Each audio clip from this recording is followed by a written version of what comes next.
Starting lunch.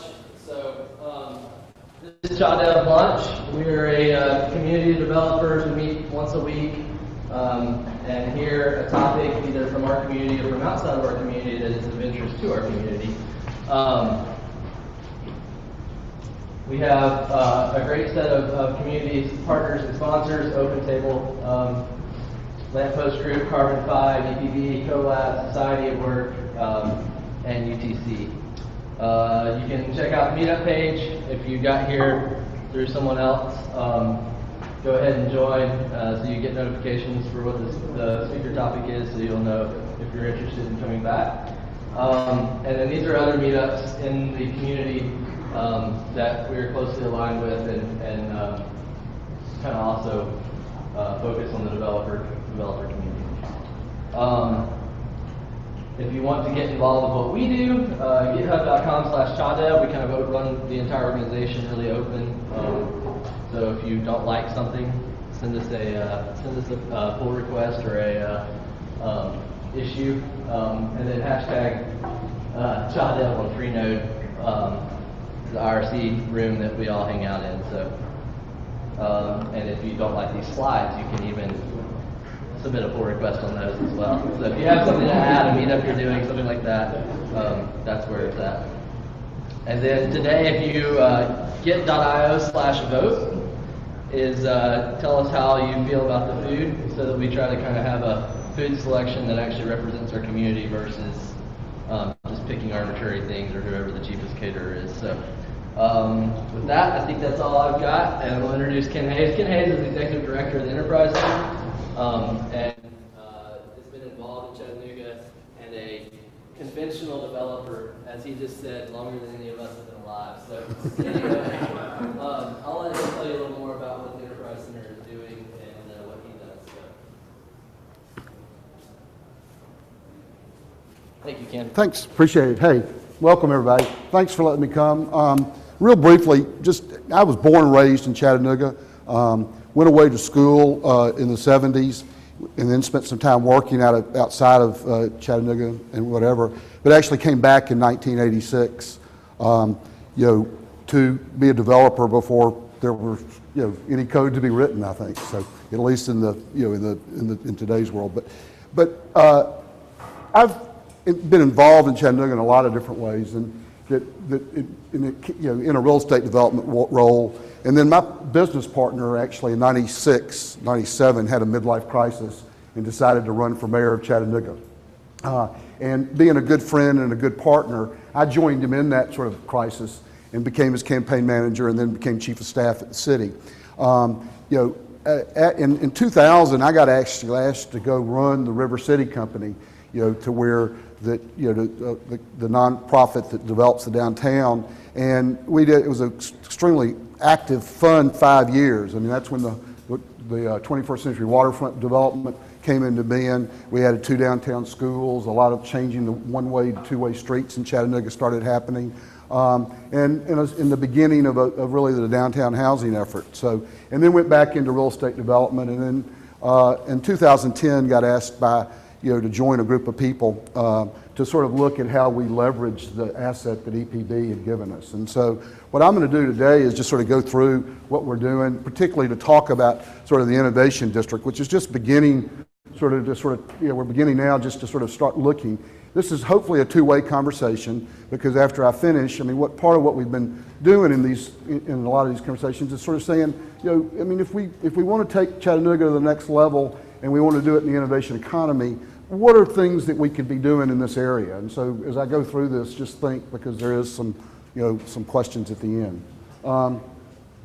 But I think most people that, if they've been in Chattanooga a long time, know the story. I mean, we were 1800s, 1900s. We were the dynamo of the Dixie. It was a bustling economy, a lot of great things going on in Chattanooga. And then in 1969, Cronkite famously sort of declared us the dirtiest city in America, and it was a great wake-up call. And then beginning, after that wake-up call, what happened is that really Lyndhurst Foundation and Jack Lupton primarily sort of started this community into a strong visioning collaborative process. I mean, we learned about how to work together. The Tennessee the Moccasin Bend Task Force report that sort of came out in '85, then Vision 2000, and we sort of developed the Chattanooga way and how to work together. And so what happened at that point is that we did some great urban change in our community, and I think it made this one of a really special place. In 2010, there wasn't, you wouldn't see in Chattanooga's branding entrepreneurship or technology really mentioned. We had some fairly good entrepreneurs, we had some technology companies or whatever, but it wasn't part of an ecosystem and a branding and effort, or really people developing the ecosystem. And so what I want to do is quickly just go through what I sort of see as the timeline, but the significance, I think, in this community became September of 2010 when CoLab actually formed and EPB actually announced that we had the gig. I mean, fiber to the home had been going on since, or the fiber had been deployed beginning, I think, in 2008, 2009, but it was always, the maximum level that people could get at their homes was was 100 megs. And so, but what happened was this little company called Google decided to go actually put a competition together to have cities compete to be the first sort of fiber gig city type thing. EPB's folks got together and said, all we got to do is change the O&T boxes on the side of the house and we can have it. But we didn't think people would need it or have it or whatever. So I like to tell people we out-gig Google. That in 2000, late 2010, 2011, the EPB folks started getting invited to go up to the White House and OSTP and National Science Foundation because there was a movement that was beginning to sort of say, how do we really speed up more broadband, more fiber deployments? And so those conversations sort of started taking hold, and we became really a guinea pig for some community discussions with NSF and OSTP at the White House over the time. But also we started getting a sort of a little working group here together to figure out how do we leverage that. And Jack Studer over at the Lamppost Group at the time came up with the idea to put up $50,000 where they bring some folks into town or anybody, people in town or out of town for gig tank, and what would you do if broadband wasn't an issue and if you latency or whatever. And that sort of idea grew to form Gig Tank, and it was announced in 2011, which started putting Chattanooga on a map in a big way. In 2012, the summer of 2012, US Ignite launched. And what was significant about that, it was a White House announcement, and Chattanooga was the community that was highlighted. So to have Chattanooga being highlighted not only for having this asset, but what was beginning to be an entrepreneurial and a sort of an ecosystem forming was a pretty significant type thing. Gig Tank Demo Day happened in 2012, and I think that was when Chattanooga started getting a lot of national attention to being both being a technologically oriented city and an environment, in an entrepreneurial ecosystem developing. We were getting significant stories in international, national publications, and it just was, and it was getting community leaders fired up to sort of, and as well as the foundations to keep sort of funding some of this ecosystem. One of the partners, and then after Gig Tank, we said, guys, we've got to formalize the whole, gals, we got to formalize this whole process. Because what we were doing is it was primarily us as volunteers that were trying to figure out how to leverage it. And we'd get together for some strategic planning sessions, but good opportunities would present themselves. So we were reacting to opportunities and not really planning for the future. At the same time, we developed this relationship with the Annenberg Innovation Lab in Southern Cal. And I don't know if he's been here several times, he's spoken to different groups, but John Taplin, who heads that up, he's always great at NSF meetings because he speaks his mind, and he would stand up in front of 100 researchers and say, guys, y'all are crazy. If you want to ignite gigabit applications, you're not going to do it with the research community. You got to do it with the entertainment world, the entrepreneurial community, and these big research projects are never going to get people excited. So we did a little demonstration in Chattanooga, and everybody needs to be quiet, I think. We want to talk for a minute about one of the coolest things about Chattanooga.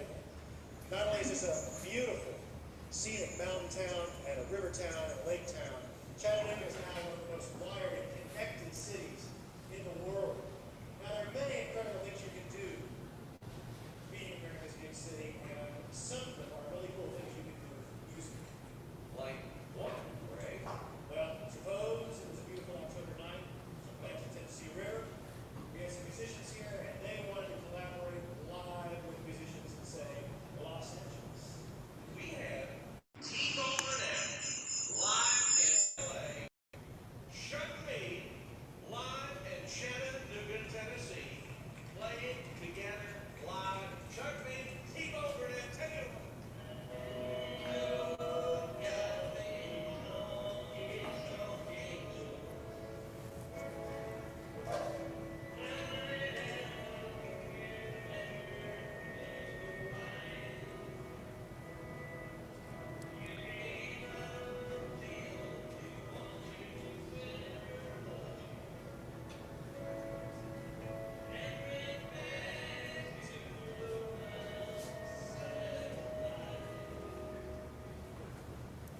And it is clearly it sort of got a lot of folks sort of excited because it was sort of first big application of really moving kind of music. The latency I think was less than a tenth of a second into doing that. We connected that up through internet too, and University of Southern Cal.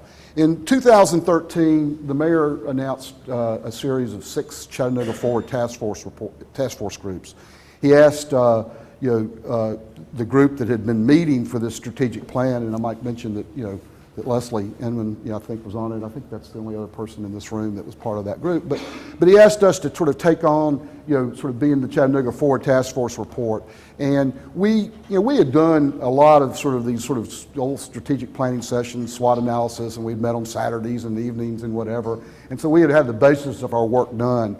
But we finalized that report in March of 2014, and one of the big takeaways was that if we want to really focus on sort of the gig entrepreneur technology world, that we needed to really have an entity that wakes up every day to do that. And so the Enterprise Center was retooled as to establish Chattanooga as a hub of innovation, improving people's lives by leveraging the city's digital technology to create, demonstrate, test, and apply solutions for the 21st century. We developed out of that 7 core strategies. And number 1, as I said, was that we needed a managing entity to do that. And that we then have 6 core strategies is that we wake up and work on. Innovation District is what I'm here to sort of talk about today. But we also have digital inclusion that we can never be a leader in the whole world of innovation and technology if we don't make it for everybody. And so one of the things we've just recently piloted and launched is a program called Tech Goes Home. And over the coming months, you're going to hear more about that. We've done 6 pilots, in places around town. But the idea is to give people training, give them access to devices, and give them a low-cost internet option. And so we've, and as I say, we've had 6 very successful pilots, and we're going to sort of implement a program where we hope to run 2,500 people through that program over the next 2.5 years. Application development, one of the things that we've gotten more than our fair share of national attention for having this asset, but we haven't really, what we really need to be doing is showing the world how you use it. How do you use these next generation applications? And a lot of that sort of started going on now. There's some good things going on. Andrew, has been helping very instrumentally in a lot of that. Partnerships that we've developed, relationships with a lot of international and national companies, but we really hadn't gotten them engaged in this community. So we're starting that process and have some success, hopefully ready to announce here shortly. Entrepreneurship, because we were gig technology and entrepreneurship, we had to put that in there, but we're a lead, follow, or get out of the way group on that, or convene. There's other organizations that deal with that. And then marketing and communications is what we learned is that while we'd gotten this unbelievable national and international attention, we hadn't probably done as well a good a job of educating the community on what we had. So, and it might not be this crowd, but it sure as heck might be the political and sort of business community and sort of the citizens at large. So anyway, we've got 22 board members. It's a very active board, but I'm going to jump right into the Innovation District. And why are we doing this? And at the time that Mayor Burke was running for office, the Brookings Institution was starting to really gear up with the whole idea of focus on the innovation economy. Bruce Katz wrote a fairly boring academic book called The Metropolitan Revolution, but it said some pretty impressive things. It reinforced that Washington is no longer going to be the partner it had been over the last 50, 60 years. And that cities needed to really sort of take charge and be more innovative, because of what EPB had done as a municipal-owned utility. It wasn't cited in the book, but it has been in sort of subsequent articles. But he also said that if cities don't focus on the innovation economy, then they're going to be left behind. And what's significant for Chattanooga is that Brookings actually came to the attention, Brookings and Chattanooga, back in the 90s, because Brookings at the time in their metropolitan area, which they're a very good predictor of urban trends, said, if you don't focus on your downtowns, you're going to be left behind. And that what they were amazed at is that this town was hiring world-class designers and architects and contractors to go build what is now our downtown, and we were really ahead of that curve. And so that Brookings, we've been spending some time talking with them, but they're working closely with several national foundations, the National League of Cities and Conference of Mayors, because that message is being touted to communities all over the country, is focus on the innovation economy. So we basically sort of said out of that we had to be, and one of the tools to do that is by creating an innovation district, and to sort of create density. And these are it's places where companies tend to cluster and form dynamic relationships with startups, business incubators, accelerators. It's physical, it's economic, and its social assets are required to attract, support technology-based entrepreneurs to help their companies grow. And so what we did is that we said that's our task force. So that's the area we're going to focus on. And part of why we did it is that for background on Chattanooga history is when you get the public and the private sector in this town working together with a common goal and a mission, sort of great things happen. And so that's where we are now, sort of on that sort of effort.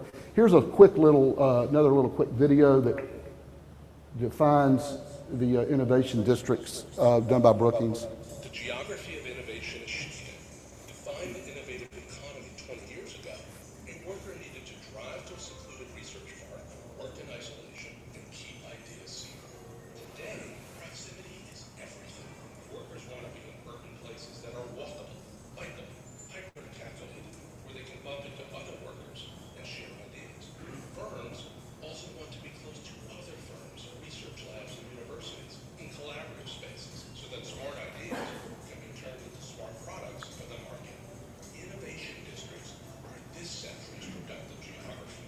They are both competitive places and cool spaces, and they will transform your city and metropolis.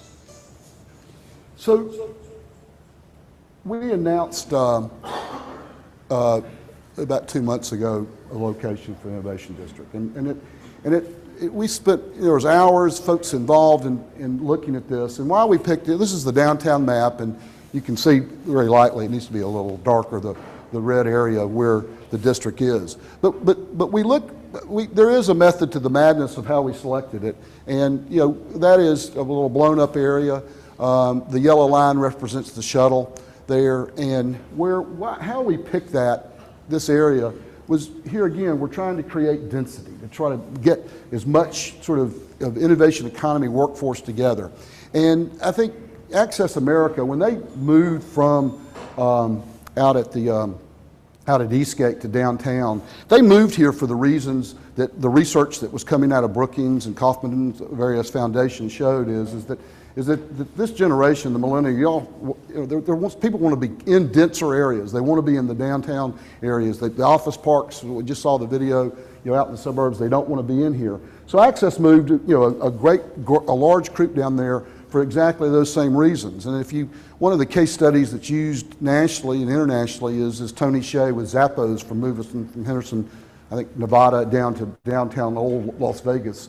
In a way, Access America became sort of our, Zappos there. The lamppost formed in the Loveman's building, in a small office. They now have 35,000 square feet. They've subsequently bought the Cornerstone Bank building, adding to that economy. This slide, is not updated, but they've announced Tomorrowland right across the street for housing, which is a real crucial piece. You've got Causeway that's located into on Patton Parkway for social entrepreneurship, social engagement. And then you have Arts Build. It's not just about the technology workers, it's about the creative building. And so Arts Build is under construction with their headquarters there. And then you've got the Public Ed Foundation that's doing some amazing work with the one-to-one technologies and the teacherpreneur programs, and starting to really hopefully transform public education to be and it's playing a major role with Rick Smith talking about why he wants to raise more money to get more technology involved. He's reaching out to the community in a bigger way than it's been done. And then you've got the Chattanooga Public Library that is clearly setting the tone for the libraries around the country and the world. And then you've got this little place here called Society of Work, which was the first co-working spaces to happen in town. And I'm going to apologize in advance because the next time I do this presentation, I'm going to actually have center on it. I spoke to the technology council the other day and had a logo from your office the next minute, because part of it is we're building this as we go. But then we also have electric power board, which is, in a utility world, is got to be, in the top 2 or 3 most innovative utilities in the world. I mean, just for what they've done in this, whatever. It's not only just the people, but it's the real estate. And if you see the yellow highlighted area there is the MAP building.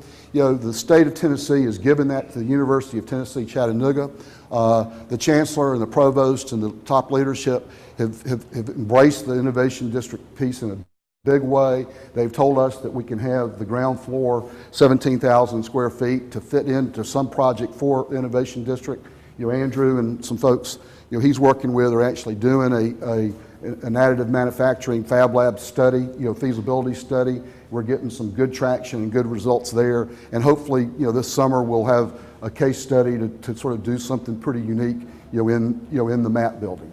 And then the Edney building, which initially was a building that the city and the county were going to buy, for a lot of different reasons or whatever, that the private sector sort of stepped up to it. We put a request out for proposal. We had 2 good bids. We're finalizing details now with the developer, and we'll announce hopefully here in the very short coming that this will be a Chattanooga Innovation Center. CoLab will move to the ground floor of that building. The Enterprise Center will take a floor for community space to be defined and input. But one of the things we're continually hearing is that there needs to be more for all different groups of people. More meetups and whatever. But it will hopefully be a very program floor. There will be a shared office component to that. And one of the big assets of this building is it's got a great rooftop, and that'll be some great collision space, on an 11-story building in Chattanooga, Tennessee. In addition, we've really got in this sort of center area some really great public space, and green is important, and significantly, the city is committed to, and they're in the process of finalizing a contract for a Miller Park Plaza and Patton Parkway study with funding to improve the park. If you really look at Miller Park, it was built in the 80s. It was built when people said, well, let's put big mounds and enclose so people don't feel invited or welcome to it. So now there's a commitment to sort of redo that, and what I'm fairly fired up about is that from a great open space, and for us to have input from this generation or whatever, that we can really probably have one of the sort of another great cool public space in our downtown, and there'll be public meetings and engagements, and I encourage people when those things start to sort of attend. I'll get ready to close here, but if you really go back, and for those this is what Chattanooga looked like, in the 1980s and early 90s, and if you had shown pictures of how things could change, and you were to sort of say, that's what Chattanooga is going to look like in 2005, people would have said, at the time that we were showing that picture, would have said, these guys are smoking some good stuff. But another reason we chose this area is because there is room for growth, and let's throw deep and think big. We've got a lot of vacant office space, and hopefully, working with the development community, we'll get that changed to where we can start filling those buildings up and doing things. But you start looking at what you've got existing right now with empty space and parking lots, and you can easily imagine, some new buildings and parks and open space happening. The building here to the left was actually proposed during the urban design charrette last year, 18 months ago, and it had a building name of search engine. So, there again, Chattanooga has got, it's got some unbelievable places already. And that a lot of cities that are sort of focusing and saying we're going to create an innovation district are choosing an area like our waterfront was 30 years ago and says this is going to be our innovation district. I'm amazed as we look at this or whatever and the assets, physical, social, assets that we've got. We've already got we've caught the attention of Brookings and National League of Cities. They actually were down here doing a case study, to sort of, they're going to follow us as we go through this adventure. But they'll say now that Chattanooga's got the best mid-size innovation district, bar none, and it's something that I think we've been working on for 30 years. We just didn't know it. And so, in closing, this is what we are. I mean, we're 140 acres within a 5-minute walk from M.L. King, Georgia Avenue. It's a dense, urban, walkable curl. It's got good amenities, transit. It's already got a good startup catalytic mix of folks, and it's home to some great businesses. And that it was also good the day after we announced the Innovation District that we had a spokesperson that came out and sort of said some unbelievable things about Chattanooga. I want to leave you with a story of another community that has done this as well. Chattanooga, Tennessee. It's an old railroad town. It was once called the dirtiest city in the nation. During the recession, they were hit harder than most places. But that did not stop them from building America's first citywide high-speed fiber network right now in the middle of downtown. It's as fast as what you guys got here in Cedar Falls. Today, a new generation of engineers and entrepreneurs have moved down to Chattanooga. Big businesses have set up shop. Volkswagen built a billion-dollar manufacturing plant.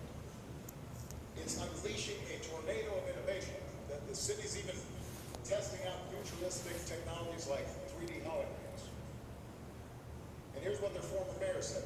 It's like being the first city to have fire. We don't know all the things we can do with it yet. Yet. So thank y'all very much. I hope I've answered, given you an overview, but I really would, and I've asked Andrew to sort of take notes, so because I sure won't remember it. But part of what, in questions or answers or whatever, but the idea really is that, again, with a city, in public sector, in private sector sort of engaged, that we ought to be moving forward with the innovation is that the question becomes, what are some throw deeps, but are some immediate things that ought to or could happen. And here again, it doesn't need to be in just buildings. It can be in programmatic. It can be in just thoughts or ideas. If there's any particular sort of thoughts or whatever, what tends to happen is that I don't. In some groups I get a lot of feedback. I met with some UTC students the other night, and we spent an hour and a half talking about it. And then I met with library group yesterday, and we had some good talk. But sometimes after I do that, I don't get a lot of feedback, and then a ton of emails come, which we welcome as well. So, at this point, I'd like to just see if there's questions or comments, or thank you for not throwing any fruit at me. So, yeah. So I'm one of the programmers at Supply Hog, and about 2 years ago, we spent about 4 months out in Silicon Valley.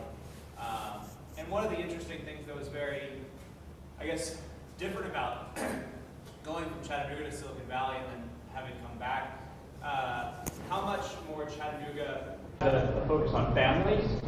So a lot of programmers out there, you have a lot of, at least not with kids at any rate. And Chattanooga is very, very family friendly, especially in comparison to downtown San Francisco. And so I know a lot of programmers that have come here when they would have had opportunities to go elsewhere because of that family friendliness. And I'm wondering if that's played into or has been thought about with the Innovation District. I know there's a lot of plans to make, apartment buildings, but most of those are, again, not family oriented. And any kind of that additional family centeredness that we can build on. It's a good point. I think part of the problem when we face this with low income and affordable is when you get into the downtown area, the property is costly or whatever. But there obviously were efforts back 10, 15 years ago to sort of start making neighborhoods around the downtown friendly, the south side, North Shore, or whatever. That I'm not going to say no or whatever. That's a great sort of thing. One of the things I think that is getting ready to start taking place, is that CART is working on a multimodal plan, and that they got, which was amazing, but it really isn't just because of whatever. They got a significant grant from DOT to actually take a light rail study to the next level. And that one of the reasons they got it is that it's almost shovel ready to get you out to to where the railroad museum is out there.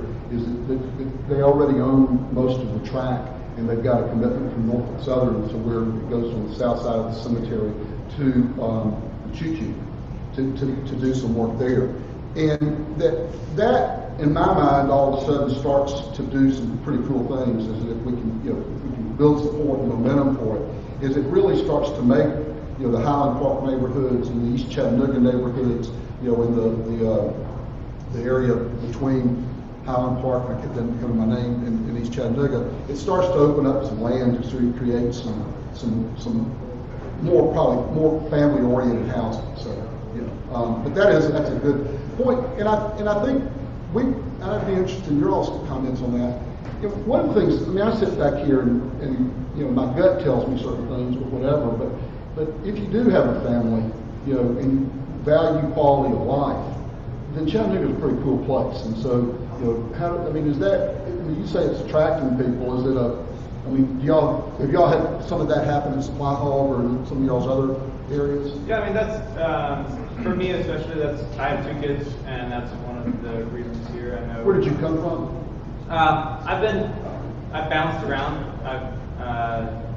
So more or less Virginia, Ohio, all kinds of places I've worked, and that's been one of the big, I guess, advantages I saw though over like Silicon Valley, where there's families of course, but it's not. I know a lot of the coders here have kids. So. Any other? Yeah, real quick, when I think about another aspect of an exciting, vibrant city, I think of diversity, and I think of people of different races, people of different cultures, thinking, like New York City or what have you. And so what I'm wondering, and part of your answer about Florida doing the multimodal thing, having access to different neighborhoods in the city, but what I'm wondering is how, has there been any thought of including diversity as one of the key ingredients for this innovation district? When I look around, I see mostly white males. If there's one topic that surfaces at every meeting, it's this. And I sat in one meeting like this, and the person wasn't as nice as you're asking the question. They looked at me and said, "You really need to go do that." And I go, "If you're waiting for a 61-year-old guy, I'll help block and tackle, but no, we need to do that." And the question is how do you? It's a problem we continually hear, and I don't think there's anybody, at least in the world I deal with, that doesn't want to work on solving that. But I think it's one of those things is we need to get a group of people together and talk about solutions and not the problem, and role models. And so, there is Launch Chattanooga, has done some really good work, and it's really basically with a lot of more in the school systems. But I had a meeting with them the other day, and I said we're going to help sort of convene a session there. But we need some solutions, sort of bullets to go work on, and we're as committed to that as anybody. But I think I can tell you CoLab is, and there's not. The foundations would love it more than anything. So if there's some solutions, please let's figure that out. And I'd love if let's talk about how we solve them, not political issues. That's not a good answer, but it's the best I've got.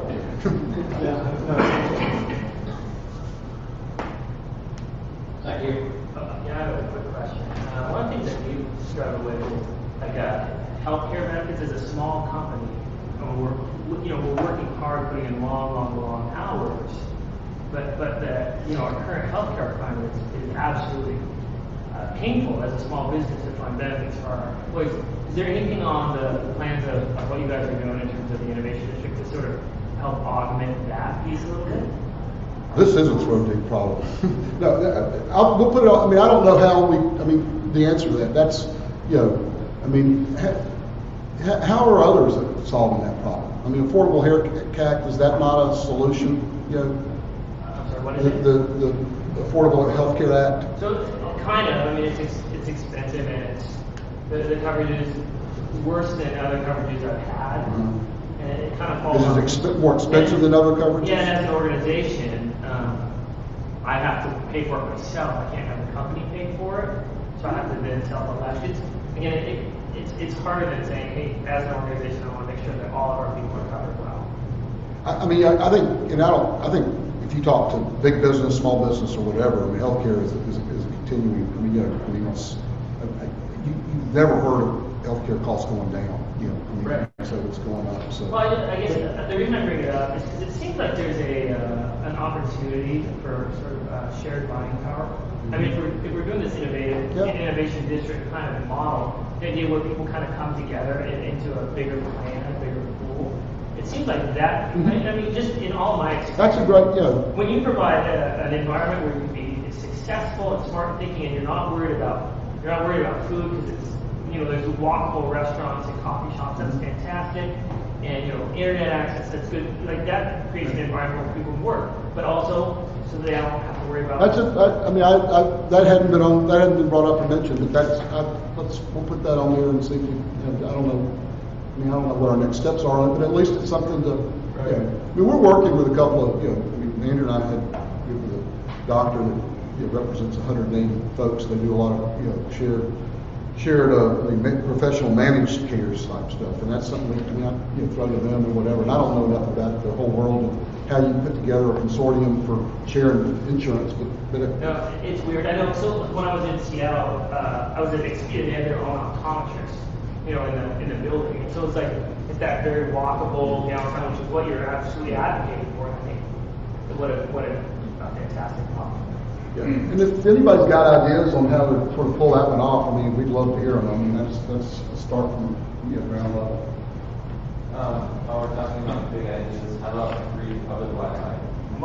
Even if it's just like a mesh network provided by companies that already exist downtown, somebody needs to sort of head that up and organize it. And that's come up a good bit. And so, the word free, somebody pays for it, so that's in doing that. But that's come up most places, most times, particularly we can do that in innovation district. And there have been several different initiatives from different people on free public Wi-Fi by the city, by UPB, blah, blah, blah. And what it seems to me, what happens is nobody wants to actually deploy it. Secure the funding, guarantee the funding, and this sort of nobody wants that ball. I mean, it's, there's isolated cases. I mean, cities as a whole have been working at this for 25 years. And nobody's figured out the good answer for it. So, unless you got a Google in town or somebody, people like Google. So this is all very optimistic, and I think it's awesome that we've got 30 years of experience. Sure, we've learned some lessons. How do we, what are some of the challenges that you're expecting to face? Sure. I think that there's a tendency. One challenge is that that's an area that people want to see stuff happen right away, and so they get sort of it's impatient and they want to see how things. And so I'll be honest. My challenge has been in this end of the building is trying to get a private developer to put a lot of money into a building, because that's betting on Chattanooga in a big way. When we announced that we're doing an AMAX stuff, that people know that, it's a feasibility study. We're honest about it. If it doesn't happen, then people go, whatever. So if your first projects are there. I think that another challenge right now, quite frankly, is some of the real estate developers or owners here haven't really sort of been following what the national trend is for what the workforce is supposed to look like. And so we've got to get some more examples like this kind of place and show them or whatever, because that having offices sort of done that. The education system is always a challenge. And some of the things that's come up is that we've got an unbelievable STEM school in Chattanooga, Tennessee, and they're doing some awesome work. But why the heck we don't have more of that going on, in our classrooms or whatever? So education of people, I think, which is bigger than the innovation district. How do you, the beauty of this is public-private partnerships and working working together is how we sort of create a platform to get more people engaged and to do things or whatever. And so for me, it's pretty overwhelming to think, that we've got to do a lot more public meetings or whatever, because there's really just like 2 or 3 of us, 4 of us at the enterprise center. It's not a big type thing. So we've got to figure out a way to sort of scale that or whatever. So, I mean, those are just some of the quick that come to mind. Public transportation, I think there's one bus right now. But the beautiful thing about this light rail, and I encourage you, I think it's next Thursday night. Either tomorrow night or next Thursday is the first of the big public engagement multimodal sessions. And that, if people don't show up and demand and ask and do it, I mean, it's going to take slower. I mean, if 500 people showed up at multimodal and everybody starts talking about light rail to the airport or whatever, that's gold. And if 20 people show up, then it just takes a long time. You say that, but the line they're talking about, from where Tennessee Valley Railroad Museum owns the railroad line out to Shalford, it's only a mile and a half with space on a parallel line, either Norfolk Southern or the other. So that's part of the vision, but it's all going to, people having to commit to use it. I mean, it's an expensive proposition. But I do think that, these other cities that sort of boldly thought about light rail 30, 40 years ago that had it, has shown that is really, in Denver or, Charlotte or, whatever, it's becoming a huge asset. So, but there is one bus today, I think, back and forth. That's the multimodal transport center study thing is next Thursday at 5:30 at the Church. Thank you. And I would encourage y'all, whoever runs the list, to put a note out and encourage people to go, because they need, they need ideas and they need support. It's easy to sit there and say we need this, but if people aren't going to use it, then again, it's got to be paid. You're saying, talking about transportation stuff, hopefully I know there's some organizations that are handling this too. Hopefully you guys will work with them as far as the city continues to grow. I know it's a life sometimes cyclist that, as you do more and more people in cars, people become less impatient, and the aggression just continues to continue. Experiences like in Atlanta, I used to ride everywhere, and you just literally can't pull out the fire because of the aggression of motorways. And since I've lived here, they increased the speed limit downtown. You can listen to talk radio, you can hear that aggression coming out almost every day. Somebody's called up complaining about something with traffic. Where did they race? It used to be 25 miles an hour, now it's 30 miles an hour. All downtown. Because I live right off Main Street. It started on, I think it was Martin Luther King, but I think he got raised wherever. If I'm not mistaken, I know Martin Luther King changed. Because we actually went down on Main Street. It was Main Street. I thought 30 was all downtown. Well, I think we might have been, it was a state road or whatever, but we dropped 5. And I don't know whether we went from 35 to 30 or 30 to 25. Yeah, I can imagine 35. Because people usually would go 5 or 7 miles over that. So, I don't know. I know that, they had something downtown in North Chattanooga for that, where, I don't know if mapping the streets is really the answer. It's just a matter of somehow policing that. Yeah, I will say, having been involved off and on, since the 90s, this administration is bike friendly as I can imagine a more bike friendly place. Now, whether they get stuff, how they get it sort of pulled off, but what they did over this past weekend on Coolidge Park, with Chattanooga, they've got some unbelievable planners out now on Class Street. And they had a speaker last night, that was sort of talking about how sort of you take things in your own hand, go out and just do sort of go out and draw some bike lanes on roads, and just see how long they last. Just try to start making people think in a big different way. So, guerrilla sort of planning. So, good point. So I used to work with real estate development idea. This is definitely moving north. but I know a lot of the home complexes have exclusive deals with Comcast, for instance. Is there any way to incentivize them to do a little bit to allow Comcast to do with the other options? Don't do there. Like, honestly, they do it for the money they get paid. It's a contract. Yeah. PPP can't compete by spending money, so it's up to us as consumers to say, I don't want to live in that place. And I've already moved on to that. So I mean, they'll get the message. Comcast is, I mean, you know, it's ridiculous what they think. I mean, EPB is public, their facts and figures are all well known. You know, they've got now using their product 70,000 people, you know, are doing it, now 55, 60,000 internet customers.